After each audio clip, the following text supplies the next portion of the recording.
প্রিয় ভাই এবং ভଉଣୀମାନେ ଆଜିର ଭିଡ଼ିଓ ବହୁତ ଇଣ୍ଟରେଷ୍ଟିଂ ଅଛି। ମୁଁ କାହିଁକି କହୁଛି ଆଜିର ଭିଡ଼ିଓ ବହୁତ ଇଣ୍ଟରେଷ୍ଟିଂ ଅଛି, କାରଣ ଆପଣ ଶୁଣିଥିବେ କିମ୍ବା ବାକ୍ୟରେ ଆପଣ ପଢ଼ିଥିବେ, ଯେତେବେଳେ ପ୍ରଭୁ ଯୀଶୁଖ୍ରୀଷ୍ଟ ଜନ୍ମ ନେଲେ ସ୍ୱର୍ଗଦୂତ ମେଷପାଳକମାନଙ୍କୁ ଦେଖାଦେଲେ। ଆପଣ ଶୁଣିଥିବେ ନିଶ୍ଚୟ। ତେବେ ପ୍ରିୟ ବନ୍ଧୁଗଣ, ସେଇ ଜାଗାକୁ ଆଜି ମୁଁ ଦେଖେଇବି ଆପଣଙ୍କୁ। ଆଉ ସେ ଜାଗା ଆଜି କେମିତି, ଯେଉଁ ଜାଗାରେ ସ୍ୱର୍ଗଦୂତ ଦର୍ଶନ ଦେଇଥିଲେ ମେଷପାଳକମାନଙ୍କୁ। ଆଉ ଏଇଟା ହେଉଛି ଗେଟ୍। ଏଠି ପ୍ରବେଶ କଲା ପରେ କ'ଣ କ'ଣ ନିୟମ ଅଛି? ନୋ ୱେପନ୍ସ, ନୋ ଆର୍ମସ୍, ମାନେ ଏଠି ଆପଣ କୌଣସି ଅସ୍ତ୍ର ନେଇପାରିବେନି। ନୋ ସ୍ମୋକିଂ, ଧୂମ୍ରପାନ କରିପାରିବେନି। ନୋ କ୍ଲିଭେଜ୍, କୌଣସି ବୋହିକି ଆପଣ ନେଇପାରିବେନି। ନୋ ପିକନିକ୍, ଆପଣ ଭିତରେ କୌଣସି ପିକନିକ୍ କରିପାରିବେ ନାହିଁ। ଏସବୁ ନିୟମ ଗୁଡ଼ା ସବୁ ଏଠି ଅଛି। ପ୍ରିୟ ବନ୍ଧୁଗଣ, ଚାଲନ୍ତୁ ଭିତରକୁ ଯିବା। ଆଉ କ'ଣ କ'ଣ ଅଛି ଆମେମାନେ ଦେଖିବା। ଏ ଦେଖନ୍ତୁ ପ୍ରିୟ ବନ୍ଧୁଗଣ, ଆପଣ ଦେଖନ୍ତୁ, ଏମିତି ଗୋଟେ ଦିନ ଥିଲା, ଏଇ ଜାଗାରେ ମେଷପାଳକମାନେ ମେଷ ଚରାଉଥିଲେ। ନିହାତି ଏଇଟା ଗୋଟେ ଘାସ ପଡ଼ିଆ ଥିବ ନିହାତି। ଏଇଟା ତ ଲେଖା ନାହିଁ, କିନ୍ତୁ ମୁଁ ଯଦି ଭାବୁଛି, ଯଦି ମେଷପାଳକମାନେ ମେଷ ଚରାଉଥିଲେ ବୋଇଲେ ଏଇଟା ନିହାତି ଭାବରେ ପୂର୍ବରେ ଗୋଟେ ଘାସ ପଡ଼ିଆ ଥିବ। କିନ୍ତୁ ଆଜି ଏଇଟାକୁ ଏମିତି ସୁନ୍ଦର ଭାବରେ ବନା ହେଇଛି, ସଜା ହେଇଛି। ଆଉ କିଛି ଗଛପତ୍ର ମଧ୍ୟ ଅଛି, ଯେଉଁଟାକି ଦେଖିବାକୁ ବହୁତ ସୁନ୍ଦର ଅଟେ। ଆଉ ଏଇଟା ହେଉଛି ଆଖପାଖ ଏଇ ଜାଗା। ଆଉ ଆମେମାନେ ସେଇ ଜାଗାକୁ ବି ଦେଖିବା, କେଉଁ ଜାଗାରେ ମେଷପାଳକମାନଙ୍କୁ ସ୍ୱର୍ଗଦୂତ ଦେଖା ଦେଇଥିଲେ। କେଉଁ ଜାଗାରେ, ସେ ଜାଗାକୁ ମଧ୍ୟ ଆମେ ଦେଖିବା। ଯଦି ଆପଣ ପଢ଼ିବା ପାଇଁ ଚାହୁଁଛନ୍ତି, ତେବେ ଭିଡ଼ିଓକୁ ପୋଜ୍ କରିକି ଆଉ ଜୁମ୍ କରିକି ଆପଣ ପଢ଼ିପାରିବେ। ଏଠି କ'ଣ ଲେଖା ଅଛି? ଏଠି ମେଷପାଳକ ସମ୍ବନ୍ଧରେ ଲେଖା ଅଛି। ଆଉ କ'ଣ ଘଟିଥିଲା ସେଇ ବିଷୟରେ ଲେଖା ହେଇଛି। ଆପଣ ଜୁମ୍ କଲେ ଆପଣ ପଢ଼ିପାରିବେ ନିଶ୍ଚିନ୍ତ ଭାବରେ। ତେବେ ପ୍ରିୟ ବନ୍ଧୁଗଣ, ଆମେମାନେ ଭାଗ୍ୟବାନ, ଆପଣ ଏବଂ ମୁଁ ଆମେମାନେ ଭାଗ୍ୟବାନ ଅଟୁ, କାରଣ ଆମେମାନେ ସେଇ ପବିତ୍ର ଜାଗାକୁ ଆମେ ଦେଖୁଅଛୁ। ସ୍ୱର୍ଗଦୂତ ଗୋଟେ ଦିନ 2000 ମସିହା ପୂର୍ବରୁ, ଆପଣ କହିପାରିବେ 2025 ମସିହା ପୂର୍ବରୁ, ଆଉ ପ୍ରଭୁ ଯୀଶୁଖ୍ରୀଷ୍ଟ ଜନ୍ମ ଯେତେବେଳେ ହେଲେ, ସେଇ ସମୟରେ, ସେଇ ଦିନ, ସେଇ ରାତ୍ରିରେ ଆଉ ମେଷପାଳକମାନଙ୍କୁ ଆଉ କ'ଣ କରାଇଥିଲେ? ସ୍ୱର୍ଗଦୂତ ଦେଖା ଦେଇକି ସେମାନଙ୍କୁ କହିଥିଲେ ଯେ ଏଇଟା ହେଉଛି ସେଇ ଜାଗା। ଦେଖନ୍ତୁ, ଆଉ ସ୍ୱର୍ଗଦୂତ କ'ଣ କହିଥିଲେ? ଯେ ତୁମମାନଙ୍କ ନିମନ୍ତେ ଏକ ଉଦ୍ଧାରକର୍ତ୍ତା ଜନ୍ମ ହୋଇଛନ୍ତି। ତୁମମାନଙ୍କ ନିମନ୍ତେ ଏକ ଉଦ୍ଧାରକର୍ତ୍ତା ଜନ୍ମ ହୋଇଛନ୍ତି। କେଉଁଠି ନା? ଦାଉଦ ନଗରରେ। ଆଉ ତୁମେମାନେ ଯାଅ, ତୁମେ ଯାଇକି ତୁମେ କ'ଣ ଦେଖିବାକୁ ପାଇବ? ଶିଶୁକୁ ଲୁଗାରେ ଗୁଡ଼ା ହୋଇକି ଗୁହାଳ କୁଣ୍ଡରେ ଶୋଇଥିବାର ଦେଖିବ। ଯେତେବେଳେ ମେଷପାଳକମାନେ ଏହି ଶୁଭ ସମ୍ବାଦ ପାଇଲେ, ସେମାନେ ଆଉ ଡେରି କଲେ ନାହିଁ। ସେମାନେ ଡେରି ନ କରିକି ସେମାନେ ଗଲେ। ଏଇଟା ସେଇ ଜାଗା ଦେଖନ୍ତୁ। ଆଉ ଏଇ ଜାଗାରେ ସ୍ୱର୍ଗଦୂତ ଦେଖା ଦେଇଥିଲେ। ଆଉ ସେମାନେ ଡେରି ନ କରିକି ଶୀଘ୍ର ଗଲେ। ଆଉ ଦୂତ ସେମାନଙ୍କୁ ଯେମିତି କହିଥିଲେ, ଏକ୍ଜାକ୍ଟଲି ସେମିତି ସେମାନେ ଦେଖୁଛନ୍ତି ଯେ ଜଣେ ଶିଶୁଙ୍କୁ କ'ଣ କରାହେଇଛି? ଲୁଗାରେ ଗୁଡ଼ା ହେଇକି ଗୁହାଳ କୁଣ୍ଡରେ ତାଙ୍କୁ ଶୁଆ ହେଇଛି। ତେବେ ପ୍ରଭୁ ଯୀଶୁଖ୍ରୀଷ୍ଟ ଗୁହାଳ ଘରେ ଜନ୍ମ ହେଲେ, ଆଉ ଗୁହାଳ କୁଣ୍ଡରେ ସେ ଶୋଇଲେ। ତେବେ ଖ୍ରୀଷ୍ଟରେ ପ୍ରିୟ ଭାଇ ଭଉଣୀମାନେ, ମୁଁ ତ ବହୁତ ଭାଗ୍ୟବାନ ହେଇଗଲି, ମୁଁ ବହୁତ ଧନ୍ୟ ହେଇଗଲି ଏ ଜାଗାକୁ ଦେଖିକି। ବାଇବଲରେ ଯେଉଁଟା ଲେଖା ଅଛି ମେଷପାଳକଙ୍କ ବିଷୟରେ, ତା ଅକ୍ଷରେ ଅକ୍ଷରେ ସତ ହେଇଗଲା। ହଁ ପ୍ରିୟ ବନ୍ଧୁଗଣ, ଆଉ ଦେଖନ୍ତୁ, ଏଇ ଭିତର ଅଂଶଟିକୁ ଦେଖିବା। ଭିତରେ କ'ଣ କ'ଣ ସବୁ ଅଛି? ଏଠି ବହୁତ କିଛି ଜିନିଷ ଅଛି। ଆଉ ପ୍ରିୟ ବନ୍ଧୁଗଣ, এইটা হচ্ছে এক্সাକ୍টলি সেই জায়গা ଯେଉଁ ଜାଗାକୁ ମାନେ ସ୍ୱର୍ଗଦୂତ ଅବତରଣ କରିଥିଲେ। ଦେଖନ୍ତୁ ଆଜି ଟେବୁଲ୍ ବେଞ୍ଚ ପଡ଼ିଛି, ଲୋକମାନେ ବସିବେ, ପ୍ରାର୍ଥନା କରିବେ ଏ ଜାଗାରେ। ସେ ଯାହା ବି ହେଉ ଲୋକମାନଙ୍କ ନିମନ୍ତେ କରାହେଇଛି। ଏଠି ସେମାନେ ରେଷ୍ଟ ନେଇପାରିବେ, ବସିପାରିବେ। ଏକ୍ଜାକ୍ଟଲି ଏଇ ଜାଗାରେ ସ୍ୱର୍ଗଦୂତ ଓହ୍ଲେଇଥିଲେ।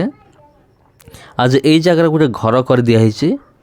এই ଜାଗାକୁ ଏକ ମାନେ ତୀର୍ଥସ୍ଥଳୀ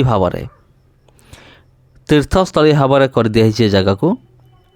ଆପଣ ଏଇ ଜାଗାକୁ ଦେଖନ୍ତୁ, ଆଉ ଏଇ ଜାଗାକୁ ଦେଖନ୍ତୁ। ଏଇ ଭିଡ଼ିଓକୁ ଆପଣ ନିଶ୍ଚିନ୍ତ ଭାବରେ ସେୟାର କରନ୍ତୁ, କାରଣ ମେଷ ପାଳକ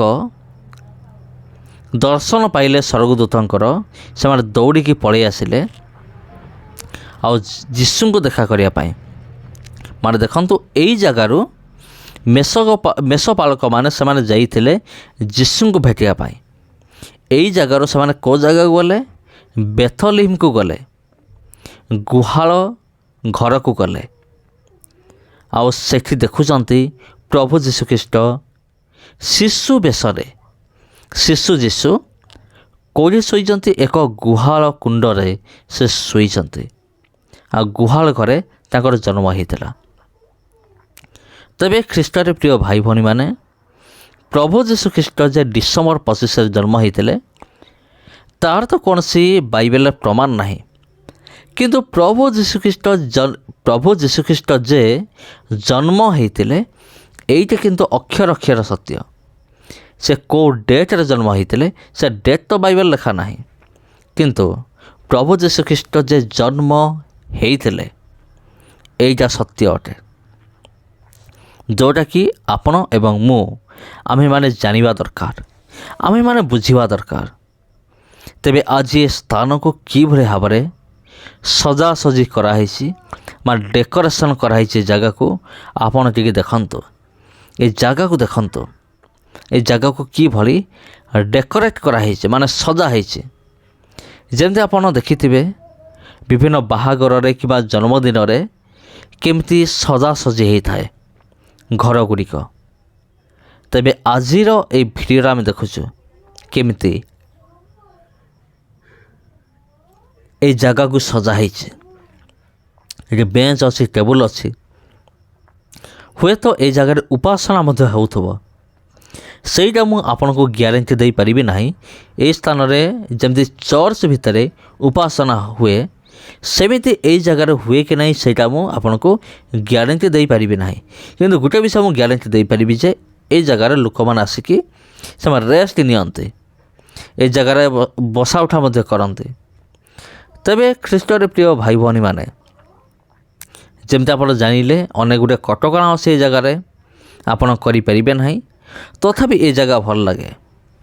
ସେସବୁ କଟକଣା ଏଥିପାଇଁ କରାହେଇଛି, ସେଇଟା ହେଉଛି ସମସ୍ତଙ୍କର ଭଲ ପାଇଁ। ଅନେକ ଅଛନ୍ତି ଯେଉଁମାନେ କି এই ଜାଗାକୁ ଅପବିତ୍ର କରିଦେବେ। ଯଦି ଏଠାରେ କୌଣସି ପିକନିକ୍ ହେଲା ତେବେ ଲୋକମାନେ କ'ଣ କରିବେ? ହୁଏତ ମଦ୍ୟପାନ କରିକି এই ଜାଗାକୁ ଅପବିତ୍ର କରିଦେବେ। ସେଥିପାଇଁ ପିକନିକ୍ ମନା, ଧୂମ୍ରପାନ ମନା। ଯିଏ ଧୂମ୍ରପାନ କରୁଥିବ ସେ କାଳେ ଏ ଭିତରକୁ ଯାଇକି କ'ଣ କରିବ? এই ଜାଗାକୁ ଅପବିତ୍ର କରିବ। ସେଥି ନିମନ୍ତେ ଧୂମ୍ରପାନ ମନା। କୌଣସି ଜିନିଷ ବୋହିକି ଯାଇପାରିବେନି, କାରଣ ଆପଣ କ'ଣ ନେଇକି ଯାଉଛନ୍ତି କିଏ ଜାଣେ ସେ ଭିତରେ। ସେଥିପାଇଁ ସେ ଜିନିଷ ଗୁଡ଼ିକ ମଧ୍ୟ ମନା। ଆପଣ କୌଣସି ଅସ୍ତ୍ର ଧରିକି ଯାଇପାରିବେନି, ଏଇଟା ତ ସବୁଠୁ ଆଗରେ ଲେଖା ହେଇଛି। ଆପଣ ଅସ୍ତ୍ର ଧରିକି ଭିତରକୁ ଯାଇପାରିବେନି, ପିକନିକ୍ କରିପାରିବେନି। କେବଳ ଯାଇକି ବୁଲିକି ଆସିପାରିବେ। ଆଉ ମେଷପାଳକଙ୍କୁ ମାନେ ସ୍ୱର୍ଗଦୂତ ଯେଉଁ ଜାଗାରେ ଦର୍ଶନ ଦେଲେ ସେ ଜାଗାକୁ ଦେଖିକି ଆପଣ ଆସିପାରିବେ। ତେବେ ଦେଖନ୍ତୁ ଏ ଜାଗା ଆଜି କେତେ ସୁନ୍ଦର, କେମିତି ଲାଗୁଛି ପ୍ରିୟ ବନ୍ଧୁଗଣ? ଏ ଜାଗା ଆପଣଙ୍କୁ କିପରି ଲାଗୁଛି କମେଣ୍ଟ କରନ୍ତୁ। ଆଉ ଫଳରେ ମୁଁ ବି ଖୁସି ହେବି ଯେ এই ଜାଗା ଆପଣଙ୍କୁ ଭଲ ଲାଗୁଛି। ଆଉ ଯଦି ଆପଣ କେବେ ବି এই ଜାଗାକୁ ଯାଇଛନ୍ତି ତେବେ ବି କମେଣ୍ଟ କରନ୍ତୁ, ତେବେ ବି ମୁଁ ଖୁସି ହେବି। କାରଣ এই ଜାଗାକୁ ଆପଣ ଯାଇକି ଆସିଛନ୍ତି, ଏଇଭଳି ଏକ ପବିତ୍ର ଜାଗାକୁ ଯାଇକି ସେଠୁ ବୁଲିକି ଆପଣ ଆସିଛନ୍ତି। ତେବେ ପ୍ରିୟ ବନ୍ଧୁଗଣ ଦେଖନ୍ତୁ, ଏଇଟା ଆଉ ଗୋଟେ ରୁମ୍, ଆଉ ଗୋଟେ କୋଠରୀ। ହଁ ପ୍ରିୟ ବନ୍ଧୁଗଣ, ଏଇଟା ଆଉ ଗୋଟେ କୋଠରୀ। ଘରକୁ ଏମିତି ଡିଜାଇନ୍ କରାହେଇଛି ଯେଉଁଟାକି ବାହାରୁ ଦେଖିଲେ ବହୁତ ସୁନ୍ଦର ଲାଗେ, ଭିତରେ ମଧ୍ୟ ବହୁତ ଆନନ୍ଦ ଲାଗେ, ବହୁତ ସୁନ୍ଦର ଲାଗେ ଏ ଘରକୁ। ଏଇଠି ଦେଖନ୍ତୁ, ଏଇଠି ମଧ୍ୟ ଆପଣ ଯାଇକି ବୁଲାବୁଲି କରିକି ଆସିପାରିବେ। ଆଉ এই ସମସ୍ତ ବିଷୟ ଦେଖନ୍ତୁ, ସବୁ ଆଙ୍କା ହେଇଛି। ଦେଖନ୍ତୁ ମେଷ ପାଳକମାନଙ୍କର ଚିତ୍ର ଅଛି, ଛବି ଅଛି, ଆପଣ ଦେଖନ୍ତୁ। ଆଉ କାରଣ ଏଇଟା ହେଉଛି ସେଇ ଜାଗା ଯେଉଁଠି ମେଷ ପାଳକକୁ ସ୍ୱର୍ଗଦୂତ ଦର୍ଶନ ଦେଇଥିଲେ। ଏଇଟା ସେଇ ଜାଗା। ଏଇଠି ଦେଖନ୍ତୁ ମରିୟମ ଶିଶୁ ଯୀଶୁଙ୍କ ପାଖରେ ଅଛନ୍ତି, ଆଉ ମେଷ ପାଳକମାନେ କ'ଣ କରୁଛନ୍ତି, ତାଙ୍କୁ ଭେଟୁଛନ୍ତି। ସେଇ ଚିତ୍ର ମଧ୍ୟ ଏଠାରେ ଅଛି। ଆଉ ଏଠାରେ ଗୋଟିଏ ଛବି ଅଙ୍କା ହେଇଛି। ଆଉ ଦେଖନ୍ତୁ ଏଠି ପ୍ରାର୍ଥନା କରିବାର ଗୋଟିଏ ଛବି ଅଙ୍କା ହେଇଛି। ଆଉ ପିତର, ଜହନ, ଯାକୁବ ହୁଏତ 3 ଜଣ ହେଇପାରନ୍ତି। ଆଉ ଅନେକ କିଛି ଅଛି ଏଠି ଆମେ ଦେଖିବାକୁ ପାଇବା ନିଶ୍ଚିତ ଭାବରେ। ଯଦି ଆପଣ ପ୍ଲାନିଂ କରିଛନ୍ତି ଯିବା ପାଇଁ, ତେବେ ଥରେ ଯାଆନ୍ତୁ, ଯାଇକି ଏ ସମସ୍ତ ବିଷୟ ଆପଣ ଦେଖିକି ଆସନ୍ତୁ। ଫଳରେ ଆପଣଙ୍କୁ ବି ଭଲ ଲାଗିବ, ଆମକୁ ବି ଭଲ ଲାଗିବ। ଆମେ ଭିଡ଼ିଓରେ ଯେମିତି ଦେଖୁଛୁ, ଯଦି ଆମେ ଡାଇରେକ୍ଟ ଦେଖିବା ଆହୁରି ଆନନ୍ଦର ବିଷୟ ଆମମାନଙ୍କ ନିମନ୍ତେ। ତେବେ ପ୍ରିୟ ବନ୍ଧୁଗଣ, ଏଇଟା ଦେଖନ୍ତୁ, ଆପଣ ଭାବୁଥିବେ ଏଇଟା ଗୋଟେ ଜଙ୍ଗଲ ଅଛି ବୋଧେ। ଜଙ୍ଗଲ ନା, ଇଏ ହେଉଛି ପାର୍କ ଟାଇପ୍ର ବନା ହେଇଛି, ପାର୍କ ଭଳି। କିନ୍ତୁ ଏଠି ପିକନିକ୍ କରିବା ମନା। ଆପଣ ଯାଇପାରିବେ, ଫଟୋ ଉଠାଇ ପାରିବେ, ଭିଡ଼ିଓ ତିଆରି କରିପାରିବେ, ଆପଣ ବୁଲିପାରିବେ, ଆପଣ ସେଠି ଲୋକମାନଙ୍କ ସହିତ କଥାବାର୍ତ୍ତା ହୋଇପାରିବେ। କିନ୍ତୁ ଯେଉଁଟା ମନା କରାହେଇଛି କରିବା ପାଇଁ, ଏଇଟା କରିବନି ବୋଲି, ସେଇଟା କିନ୍ତୁ ଆପଣ ଏଇଠି କରିପାରିବେ ନାହିଁ। ସ୍ମୋକିଂ କରିପାରିବେ ନାହିଁ, ମଦ୍ୟପାନ କରିପାରିବେ ନାହିଁ। ତେବେ ପ୍ରିୟ ବନ୍ଧୁଗଣ, ଏ ସମସ୍ତ କଟକଣା ଲାଗୁ କରାହେଇଛି ଏ ସ୍ଥାନରେ। ଆଉ ଆପଣ କ'ଣ ଭାବୁଛନ୍ତି ଯେଉଁ କଟକଣା କରାହେଇଛି ସେଇଟା ଠିକ୍ ନା ଭୁଲ? ଆପଣ କମେଣ୍ଟ କରି ନିଶ୍ଚିନ୍ତ ଭାବରେ ଜଣାନ୍ତୁ। ଏଠାରେ ଯେଉଁ ନିୟମ ରହିଅଛି, ଏସବୁ ନିୟମ, ସେ ନିୟମ ଉଚିତ କି ଅନୁଚିତ, ସେଇଟା ଟିକେ କମେଣ୍ଟ କରିକି ଆପଣ ନିଶ୍ଚୟ ଜଣାଇବେ। ଦେଖନ୍ତୁ କେତେ ଲୋକମାନେ ଆସିଛନ୍ତି, କେତେ ଲୋକମାନେ ଆସିଛନ୍ତି, ମାନେ ବୁଲିବା ପାଇଁ, ଭିଜିଟ୍ କରିବା ପାଇଁ, ଆପଣ ଦେଖିପାରିବେ। ଆଉ ବାଇବେଲ ସମ୍ବନ୍ଧିତ ଜାଗା ଗୁଡ଼ିକ ଏମିତି, ଲୋକମାନେ ଯାଆନ୍ତି ସେଠାରେ, ଯାଇକି ସେମାନେ ବୁଲାବୁଲି କରିକି ଆସନ୍ତି, ଭିଡ଼ିଓ ତିଆରି କରନ୍ତି, ଫଟୋ ଉଠାନ୍ତି।